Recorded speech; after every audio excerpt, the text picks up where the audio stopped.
सारे भाई ने राम राम भाई, सलाम वालेकुम, सत श्री अकाल। मैं हूँ आपका दोस्त मिस्टर जाट छोरियो, तुमने भी राम राम।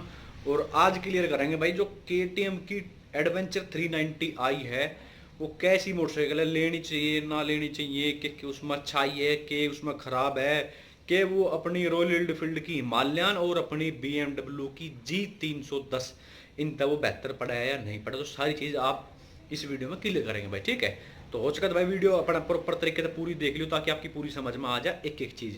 चलो भाई वीडियो करते स्टार्ट।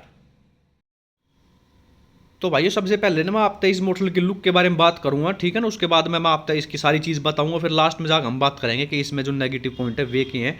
तो पहले तो मैं आपसे इसकी लुक बता दूं, जो लुक है अपनी बाइक की वो आपने जो इनकी ना KTM की एक 790 स्ट्रीट फाइटर करके एक मोटरसाइकिल आ है, तो उसकी लुक ली गई है इस मोटरसाइकिल के अंदर भी। तो इसकी जो लुक है भाई वो मैंने बहुत ही शानदार लगी, अच्छी लगी। अगर मैं कंपेयर BMW की G310 तक करूँ या हिमालयन 400 तक करूँ, तो लुक के मामले में आपने यो मोटरसाइकिल ज़्यादा बढ़िया लगेगी। और बाकी सबकी अपनी अपनी पसंद हो जाए। पर्सनली अगर मेरे से पूछोगे तो मन तो भाई इसकी एडवेंचर 390 की लुक लगी ज़्यादा बढ़िया इन तीनों मॉडल में अगर मैं बात करूँ तो।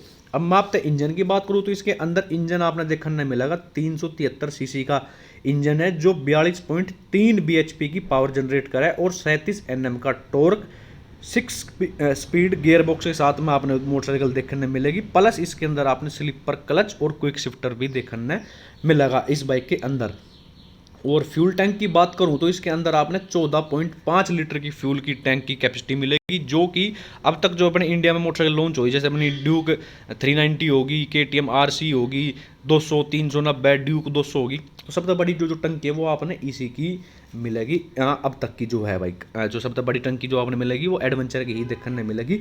अब सेफ्टी के लिहाज से अगर मैं बात करूं तो इसके अंदर आपने ड्यूअल चैनल ABS देखने मिलेंगे, ट्रैक्शन कंट्रोल देखने मिलेगा, क्रैश गार्ड भी आपने इस बाइक के अंदर जरूर देखने मिलेगा, ठीक है। और जो फ्रंट जो है आपका जो डिस्क की प्लेट है उसकी जो लंबाई है वो भाई 320 mm की फ्रंट डिस्क की, और रियर की है 230 की लंबाई है की। तो जो ब्रेकिंग है वो भी कहीं ना कहीं बढ़िया है अपनी KTM एडवेंचर की। और एक चीज़ मैं आपको बता दूं, सेफ्टी की जब बात करें तो जो आप जो ABS है ना, जो आपके जो रियर के जो ABS है उसमें आप स्विच बंद भी मतलब ऑफ भी कर सकते हो। जैसे आप मान लो ऑफ रोड में जा रहे हो और आपने भाई हमारा पिछले जो अपने ABS बंद करने, तो आप पिछले वाले बंद भी कर सकते हो, अगले नहीं होंगे, अगले चालू रहेंगे, लेकिन आप पिछले का ऑप्शन दे रखे वो आप ABS जो है बंद कर सकते हो। और जो ट्रैक्शन कंट्रोल है उसने भी आप बंद कर सकते हो। जब मान लो आप ऑफ रोड में कहीं जैसे चला रहे हो खराब रास्ते पे, तो आप ट्रैक्शन कंट्रोल और अपना रियर का जो ABS है उसने आप ऑफ कर सकते हो। यो आपने फीचर्स देखने मिलेगा इस सेगमेंट में, इसी के अंदर है यो, ठीक है भाई।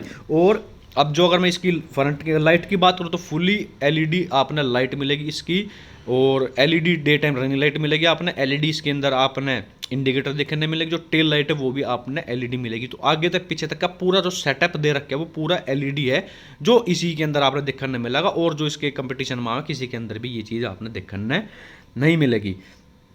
और एक चीज़ मैं आपने बता दूं, जो मैंने आपने बता दी होगी शायद, ना बताई तो फिर बता दूं भाई, इंजन के नीचे ना एक स्टील का एक गार्ड सा दे रखे, जैसे मान लो आप ऑफ रोडिंग कर रहे हो बाइक के और नीचे जैसे कोई पत्थर वत्थर है तो आपके इंजन में कहीं चोट ना लगे, तो उसके लिए यार पूरा नीचे एक स्टील की प्लेट दे रखी ताकि जो आपके इंजन ने प्रोटेक्ट करके रखेगी वो चीज़। तो ये बहुत बढ़िया चीज़ मतलब लगी। ऐसी मोटरसाइकिल जो है उनके अंदर ये चीज़ होनी भी भाई बहुत ज़रूरी है, जो कि आपने KTM वाला ने ध्यान दिया गया इस चीज़ के ऊपर, उन्होंने ये चीज़ इसके अंदर ऐड कर भी रखी है।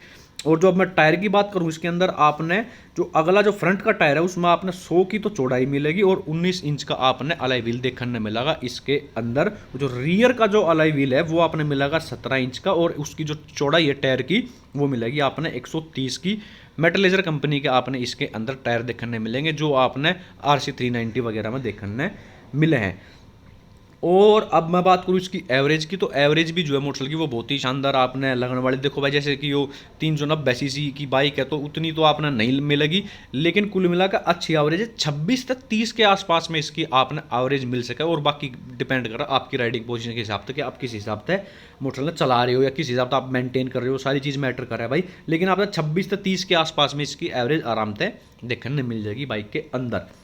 और अब बात कर लो भाई मैं कंफर्ट की, तो कंफर्ट के हिसाब से अगर मैं देखूँ तो भाई यो मोटरसाइकिल मैंने सबसे ज़्यादा कंफर्टेबल लगी इनकी जितनी मोटरसाइकिल आई है उनमें।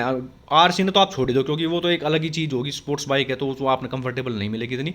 लेकिन ड्यूक तक भी अगर मैं कंपेयर करूँ तो उसकी जो सीट है वे लंबी चौड़ी सीट आपने देखने मिलेगी और पूरी कंफर्टेबल रहोगे। चाहे राइडर और पिलियन दोनों की बात करूँगा, आप कितने लंबे गढ़ जी को भी आपने इसके अंदर थकावट वगैरह महसूस नहीं होगी। सीट की बात करूँ तो सीट भी पूरी कंफर्टेबल है, चौड़ी जो मैं आपको बता दूंगा। और जो पोजीशन है जो बैठने का जो भाई वो भी पूरा आपका कंफर्टेबल रहेगा। यूँ ना कि आपने कुछ ज़्यादा ही अग्रेसिव पोजीशन बना के आपने कुछ ज़्यादा झुक कर चलानी पड़ेगी, ऐसा बिल्कुल भी नहीं है इसके अंदर। अब मैं आपसे बात करूँ इसकी डिस्प्ले की, जो डिस्प्ले भाई वो इसकी बहुत ही शानदार है। जो अपनी ड्यूक आया करती है उसकी भी पूरी शानदार थी, इसकी भी पूरी अपने शानदार डिस्प्ले देखने मिलेगी। TFT डिस्प्ले आपने देखने मिलेगी इसके अंदर। आप ब्लूटूथ तक कनेक्ट कर सकते हो अपनी जो डिस्प्ले उसमें, तो उसमें आप अपना म्यूजिक हो या कॉल की नोटिफिकेशन हो कि भाई किसका क्या आ रहा है वो हो गया, मैप चलाना हो गया, ये सारी चीज़ आपने इस डिस्प्ले में आपने दिखेगी। जो फर्स्ट इन सेगमेंट आपने इसी के अंदर देखने मिलेंगे, वे भी दूसरी अदर बाइक के अंदर ये चीज़ भी आपने देखने नहीं मिलेगी। प्लस कि कौन से गियर में आपकी बाइक चल रही है, कितने किलोमीटर बाद सर्विस होनी है वगैरह वगैरह, ये तो आपने बेरा है। KTM की जो कोई सी भी आप मोटर लो, हर चीज़ मतलब हर बाइक में आपने ये चीज़ देखने मिलेगी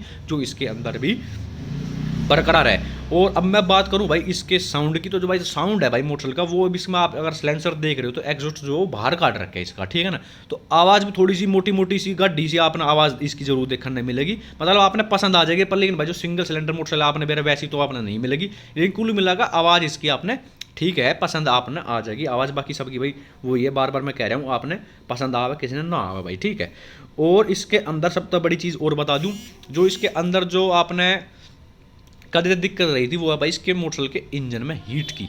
तो हीट के लिए कि भाई ये मोटरसाइकिल देखो एडवेंचर टाइप की है, तो आप इसने रफ तरीके से चलाओगे मोटरसाइकिल ने, तो उस हिसाब से जो इसका जो रेडिएटर जितनी भी मान लो आप ड्यूक 200 390 RC होगी 200 390 125 जो भी आ रही हैं, सब में आपने एक रेडिएटर का फैन मतलब वो मिलेगा अपना फैन। लेकिन इसके अंदर 2 फैन दे रखे कंपनी ने, ताकि वो ज़्यादा अपना जल्दी ठंडा कर सके इंजन। 2 फैन दे रखे इसके अंदर।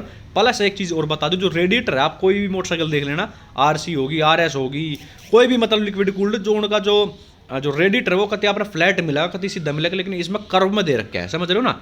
थोड़ा सा कर्व आप मतलब कंपनी में जाकर आप देख सको वो आपने कर्व मिलेगा, ताकि वो क्योंकि हवा जो सीधी उसके अंदर बराबर प्रॉपर तरीके से लगे। कुछ इनने अपना दिमाग लगाया कि थोड़ी सी हीट कम हो मोटरसाइकिल, लेकिन भाई मैंने हीटिंग की जो दिक्कत इसमें अब भी लग रही है भाई मोटरसाइकिल के अंदर। बाकी और आप चेक कर लेना मन तो देखो इसके सिटी के अंदर आप चलाओगे तो थोड़ी सी आप इसमें परेशान हो सको भाई, ठीक है।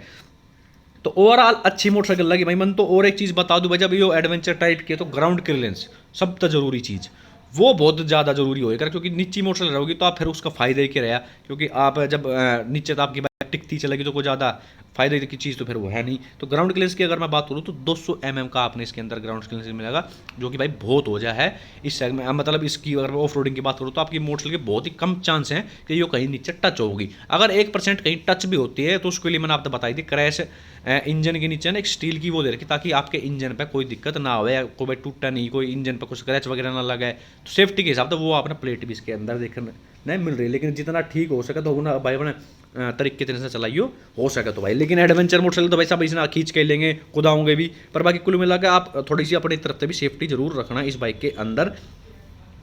और एवरेज में आपको बताइए 26 से 30 के आसपास में आपने इसके अंदर एवरेज देखने मिलेगी। अब मैं आपको बता दूं इसकी 1-2 कमी भाई मैंने इस मॉडल के अंदर के लगी।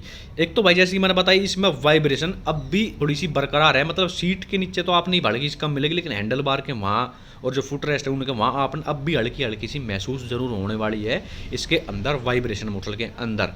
नंबर 2 कि जो भाई ये मोटरसाइकिल है अपनी KTM की, इसका जो मेंटेनेंस है ना भाई वो भी थोड़ा सा हाई अपना लगने वाला कंपेयर टू अगर मैं रॉयल एनफील्ड की हिमालयन तैयार उनता करूँ तो, क्योंकि भाई इसका लिक्विड कूल्ड इंजन एक तो उसमें अपना ऑयल कूल्ड देखने मिला है, तो इसका जो मेंटेनेंस है वो भी थोड़ा सा अपना हाई देखने जरूर मिलेगा उसका अगर मैं कंपेयर करूँ तो रॉयल एनफील्ड की अपनी हिमालयन है। तो ओवरऑल भाई इन तीनों में अगर मैं कंपेयर करूँ तो मन तो आज की डेट में फुल पैसा वसूल मोटरसाइकिल यो लग रही है अपनी KTM एडवेंचर, क्योंकि आपने सारे तो फीचर्स दे रही है कंपनी, ठीक है ना। और सारे आपने मतलब सेफ्टी के हिसाब से देखें तो उसमें भी आपने बढ़िया आपने मिलेगी। पावर के हिसाब से बात करूँ तो पावर भी बहुत ही शानदार दे रखी है बाइक के अंदर। ये नहीं है कि मतलब आपने कहीं से कमजोर लगी, जैसी अपनी ड्यूक 390 है वैसा ही आपने सेम टू सेम वही इंजन है उतनी ये पावर है, तो पावर के हिसाब से भी बढ़िया, क्योंकि एडवेंचर बाइक में इतनी पावर बहुत ही कम मोटरसाइकिल देखने मिला है, लेकिन इसके अंदर वो एज इट इज़ वैसी की वैसी बरकरार है। और टॉप स्पीड की बात करूँ तो आप इसने 170 की इसकी टॉप स्पीड हैगी, उसके आसपास आप ले जा सकते 170 तो चलेगी चलेगी भाई, ठीक है ना। तो अगर किसी भाई ने टॉप स्पीड से भी मतलब है और एडवेंचर बाइक चाहिए तो यो मोटरसाइकिल भाई आप ही के लिए बनी है। टॉप स्पीड बहुत ही शानदार है। इन तीनों मोटरसाइकिल में बात करूँ तो सबसे ज़्यादा स्पीड भी आपने इसी की लगने वाली है बाइक की। कलर की बात करूँ तो इसके अंदर आपने दो कलर देखने मिलेगी, एक तो अपना व्हाइट और ऑरेंज देखने मिलेगी और एक आपने मिलेगी ब्लैक और ऑरेंज। ये दो कलर आपने देखने इसके अंदर मिलेंगे कम बाइक के अंदर। तो ओवरऑल अच्छी मोटरसाइकिल भाई, एक बार आप टेस्ट ड्राइव भी जरूर ले लेना लॉकडाउन के बाद में। पर बाकी मन तो लगी ठीक है मोटरसाइकिल भाइयों, पर लेना इसने वही मोटरसाइकिल वही भाई लेगा जिसने कति ऐसे इस तरीके जैसे वीडियो में आप देख रहे हो इस तरीके से अगर आपने मोटरसाइकिल चलानी है तो। बाकी सिटी के हिसाब से भी ठीक मोटरसाइकिल है, लेकिन ऑफ रोड के मतलब की ज़्यादा बाइक है भाई। तो अगर आपने ऐसी मोटरसाइकिल चाहिए तो आप बेच सकते हैं, इस मोटरसाइकिल की तरफ जा सको, अच्छी मोटरसाइकिल है भाई, ठीक है ना। और भाई कुछ रह गया हो बच गया हो तो माफ़ करियो, मेरे हिसाब से तो मैंने आप तक सारी चीज़ लगभग इसके बारे में बता दी भाई, ठीक है। तो चलो भाई राम राम सारे भाई ने, कुछ रह गया हो बच गया हो तो भाई दोबारा कह रहे हो माफ़ करियो भाई।